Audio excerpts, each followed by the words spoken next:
FMCG से hotel कंपनियों की तरफ बढ़ते हैं। होटल सेक्टर के लिए आज का दिन वैसे अगर आप गौर करें तो बम्पर ग्रोथ देखने को मिल सकती है। तीसरी तिमाही में बम्पर ग्रोथ की उम्मीद ज़रूर जताई जा रही है, क्योंकि यहाँ पर होटल के जो डिमांड है और ऑक्यूपेंसी है उसमें एक पिकअप डेफिनेटली बनता हुआ दिखाई दिया है। हमारे साथ कंचन नौटियाल है, कुछ आंकड़ों पर नज़र डालेंगे उनके साथ। कंचन, बताइए क्या ड्राइव कर रहा है? जी, हमने काफ़ी सारे लोगों से बात की है, एक पूरा चैनल चेक किया है जहाँ से ये समझ में आया है कि अगर हम पिछले साल अगले साल की बात करें तो ओवरऑल ये होटल सेक्टर के लिए अच्छा रहने वाला है। स्पेसिफिकली अगर हम Q3 की बात करें तो यहाँ पे जो ग्रोथ है वो अच्छी खासी देखने को मिल सकती है। अगर हम रूम रेंट की बात करें तो वहाँ पे 5 to 15% का एक अपसाइड मोमेंटम देखा जा सकता है, जिसके पीछे के जो की ड्राइवर्स है वो है high demand, low supply. At the same time जो लेबर कॉस्ट है उसमें भी कहीं ना कहीं एक बढ़ोतरी देखने को मिली है। और इसके अलावा अगर हम रेवेन्यू पर एवरेज रूम देखें तो वहां पे भी अप्रॉक्सीमेटली 10 to 12% अपसाइड की उम्मीदें जताई जा रही है। अब हम देख ही रहे हैं कि शादियों का जो सीजन है वो काफी जोरों शोरों से, अगर इसे पिछले साल से हम कंपेयर करें तो जो शादियों के मुहूर्त है उसमें एक 33% का हमें अपसाइड देखने को मिला है। इनफैक्ट काफी सारे जो इवेंट्स हैं वो लाइन अप है, जिसके चलते यहाँ पे एक अच्छा खासा बूस्ट देखने को मिल रहा है। मुंबई दिल्ली की बात करी जाए तो यहाँ पे जो रेवेन्यू पर एवरेज रूम है वो हमें डबल डिजिट में देखने को मिल सकता है, 10 से 15% के बीच में। और बैंगलोर और हैदराबाद में जो ये नंबर है ये 18 से 20% का निकल के आया है। अब इसके जो की ड्राइवर्स हैं वो क्या है? सबसे पहले तो वेडिंग सीजन जैसे कि हमने बात करी, और साथ में जो कॉन्सर्ट है नवंबर और दिसंबर में हमने देखा कि दिलजीत का पूरा ऑल इंडिया टूर था, जिससे होटल इंडस्ट्री को काफ़ी अच्छा खासा बूस्ट मिला है। जनवरी में हम स्टेप इन करने वाले हैं जहाँ पे कोल्ड प्ले के इवेंट जो है वो है, जिसके चलते यहाँ पे एक अच्छी खासी ऑक्यूपेंसी आती हुई दिखाई देगी। इनफैक्ट जो माइक एक्टिविटीज़ है जैसे कि मीटिंग्स, इंसेंटिव्स, कॉन्फ्रेंस और साथ ही साथ एग्जीबिशंस, वहाँ पे भी एक अच्छा खासा हमें तेज़ी देखने को मिल रही है। आईटी सेक्टर में जो बिजनेस की डिमांड है उसने भी अच्छा खासा एक पिकअप लिया है। इनफैक्ट जो इकोनॉमिक एक्टिविटीज़ है वो भी पूरी की पूरी जो ग्रोथ है उसको एक अच्छा सपोर्ट दे रही है, और लोगों के अंदर जो स्पिरिचुअल टूरिज्म है उसको लेकर जो जागरूकता बढ़ रही है और लोग अलग अलग स्पिरिचुअल जगह में जा रहे हैं, और ये सारे ही फैक्टर्स ने सपोर्ट दिया है ओवरऑल होटल इंडस्ट्री को।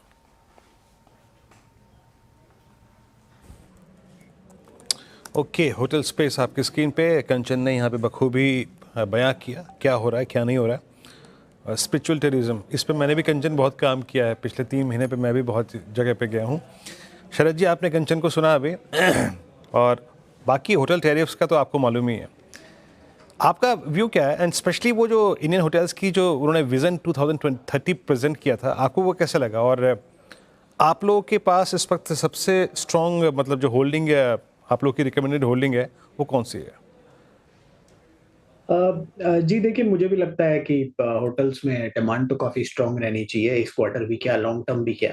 और जो 3-4 पॉइंट्स कंचन ने बोले, चाहे वो स्पिरिचुअल टूरिज्म हो, चाहे शादियाँ हों, चाहे नई जनरेशन की घूमने की एपेटाइट हो, मुझे लगता है ये एक ऐसी चीज़ है जो आने वाले समय में और बढ़ेगी, क्योंकि जैसे-जैसे आपकी पर कैपिटा बढ़ती है, अर्बनाइज़ेशन बढ़ती है, इन सब चीज़ों को एक पुश मिलेगा। लोग घूमने-फिरने पे अब ज़्यादा फ़ोकस कर रहे हैं, डोमेस्टिक टूरिज़्म को ये बढ़ावा मिल रहा है, तो उसका भी फ़ायदा मिलना चाहिए। फ्रंटलाइन स्टॉक्स तो मुझे लगता है अब ज़्यादातर होटल स्टॉक्स थोड़े से महँगे ट्रेड कर रहे हैं। पार्क होटल्स एक हम लोग रिकमेंड कर रहे थे, बट रिसेंटली उसमें भी थोड़ा ठीक-ठाक रन अप आ गया है। रॉयल ऑर्चिड वैल्यूएशन वाइज़ हमेशा कंफर्टेबल रहता है, बट रिसेंटली शायद उनके भी कुछ कॉर्पोरेट गवर्नेंस के इश्यूज़ आए थे।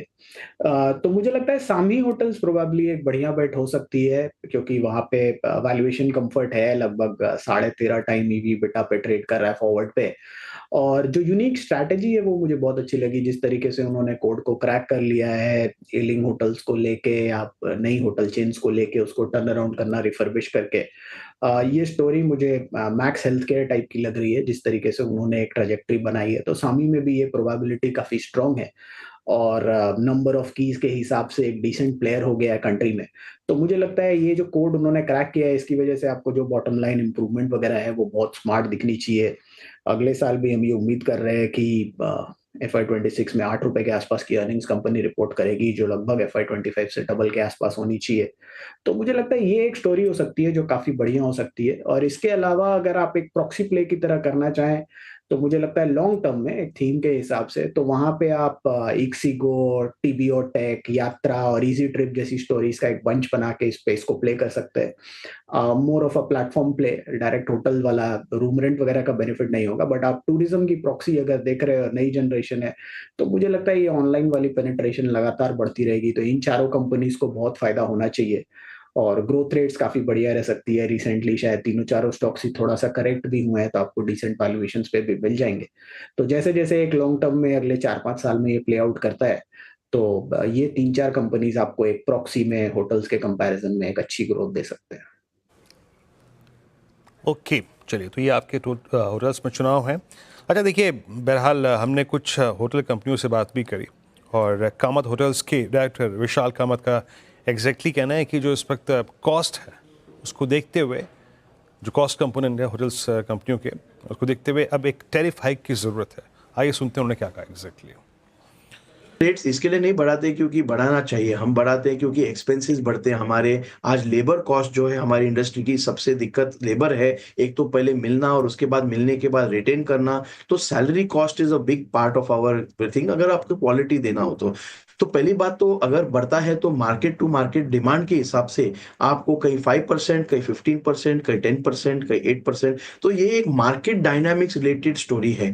आज हमारे देश में जब 2024 में विकसित भारत का वो जो G20 सब हुआ था, अलग अलग इवेंट्स हुए थे, तो उसकी वजह से बहुत सारा मूवमेंट भी हुआ था, तो हमारे ओवरऑल इंडस्ट्री को, ट्रैवल टूरिज्म को एंड लोकल इकोनॉमीज को बहुत बेनिफिट हुआ, जो हम देख रहे हैं कि उस हिसाब से ये साल में जनरल नॉर्मल बिजनेस के हिसाब से हो रहा है। सो अगर रेट बढ़ते हैं तो it is more out of a demand and a cost factor, not कि हम चाहते कि बढ़ाने के लिए। ओके, हर्षदा, मैं सुन रहा था विशाल जी को। अब ऐसी भी क्या कॉस्ट है? आई मीन आप और मैं दोनों को ही दिसंबर में गोवा जाने का मौका मिला। हर्षदा, मैं लास्ट टाइम गोवा गया था 2016 में। इन 8 वर्षों में टैरिफ मेरे ख्याल से 3 गुना हो चुका होगा ना हर्षदा? आप क्योंकि बाकी कंट्री में भी घूमती हैं, मेरे ख्याल से सिंगापुर या फिर मलेशिया लास्ट टाइम, वो अपने आई थिंक डाइविंग के लिए, टैरिफ्स टू हाई लग रहा था हर्षदा? इससे अच्छा तो कोई विदेश यात्रा करके आए। वीरू, मैं एक्चुअली वही एक आर्टिकल भी आज पढ़ रही थी कि भारत में टैरिफ ज़्यादा महंगे हैं कंपेयर टू अगर आप दूसरे नेशंस में जाए। पर ये प्राइमरीली ये आई थिंक वो पोस्ट कोविड जो डिमांड है ना, रिलेंटलेस है वीरू, बिलीव मी। मैं इस वीकेंड गोवा में थी और मोपा एयरपोर्ट पे उतरी, मुझे यकीन ही नहीं हुआ कि लोग जलगांव से फ्लाइट लेकर गोवा आए थे। आई डिडंट नो कि जलगांव से कोई फ्लाइट है, लेकिन आप देखिए जो छोटे शहरों से कनेक्टिविटी बढ़ती हुई दिखाई दे रही है।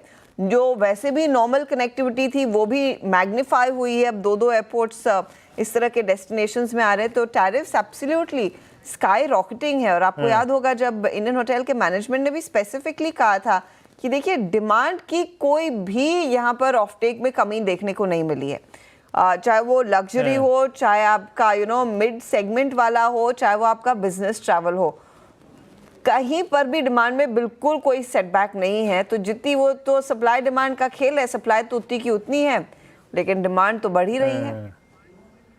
लेकिन मैंने एक चीज़ गौर करी हर्षदा कि 2016 की तुलना में ना फॉरेनर्स की संख्या गोवा में कम थी।